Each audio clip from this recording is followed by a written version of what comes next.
from the manifesto of the party. It's important to understand that. Is there a division? Because the people in the villa, some people will argue that they're part of your party. No, most of them are not. That's what is interesting. Most of them are not. Is there a division between those around the president and those within your party right now, you know, which is affecting your party's presidential campaign council? I believe there is. I believe that there are elements in the villa that want us to lose the elections because they didn't get their way. They had their candidate. Their candidate didn't win the primaries. And I think they are still trying to get us to lose the elections. And they are hiding behind the president's desire to do what he thinks is right. I'll give two examples. This petroleum subsidy, okay, which is costing the country trillions of naira, was something that we all agreed will be removed. In fact, I had a discussion with the president and showed him why it had to go, because how can you have a capital budget of 200 billion for federal roads and then spend 2 trillion on subsidy? This was a conversation I had with the president in 2021 when the subsidy thing started rising. He was convinced. We left. It changed. Everyone in the government agreed. It changed, okay? Secondly, the second example I will give is this currency redesign. You have to understand the president. People are blaming the governor of the central bank for currency redesign. No. You have to go back and look at the president's first outing as president. He did this.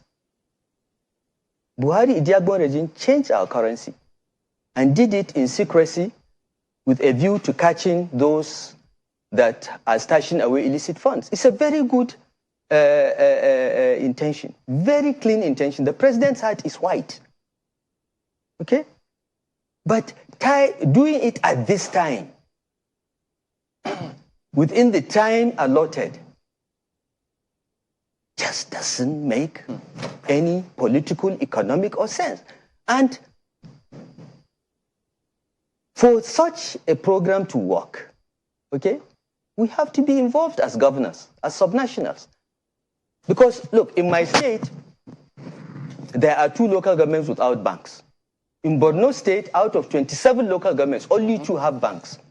In Yobe State, out of 17 local governments, only 2 have banks. So how do you expect farmers in every part? And remember, Borno State is 4 times the size of the 5 southeast states. So how do you expect everyone to change his currency within the time limit? Look, there are some things So knowing the example and given the example that you've given, what then are the chances of your candidate in the presidential elections? Look, the people of Nigeria should understand that these are not the policies of the APC. They are not the policies of our candidate. They are the policies of fifth columnists that want to bring us down. They want to bring this country down. Because, look here, you know, the governors met a few days ago and sent a delegation to meet with the governor of the central bank on this matter. We've never been really involved in this. We said, look, we are the people that listen to the cries of those below. I went to Cubao and Ikara for campaign last week. And after the campaign, after the rally, the Farmers Association came to me. They said, look, we thank you for all your good policies in agriculture. Buhari has helped in anchor borrowers and this and that. And we thank you particularly for bringing Olam that takes up all our grains that we produce. But why are you trying to make us poor overnight? There is only 1 bank branch in Cubao local government. Cubao local government is larger than Anambra State. 1 local government. There is 1 bank branch. And these are farmers that have millions of naira of their hard-earned money. These are not politicians in Abuja that have stashed billions. These are farmers that have millions of naira. It's their hard-earned money.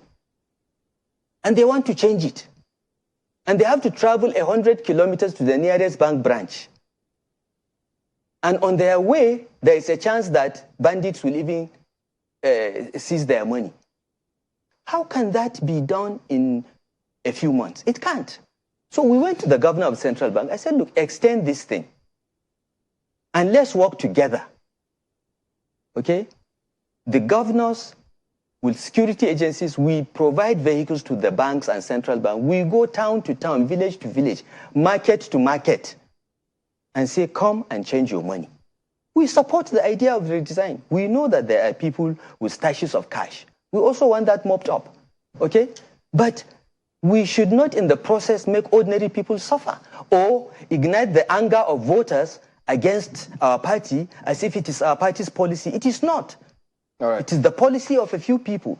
Well, and it's probably either not well thought through or intentionally designed to crash the political process. Because what happens if tomorrow people start protesting because they don't have cash, they can't transact? People are trading by barter because many that have deposited their cash cannot get the new currency. all right, Excellency, we need to go at this.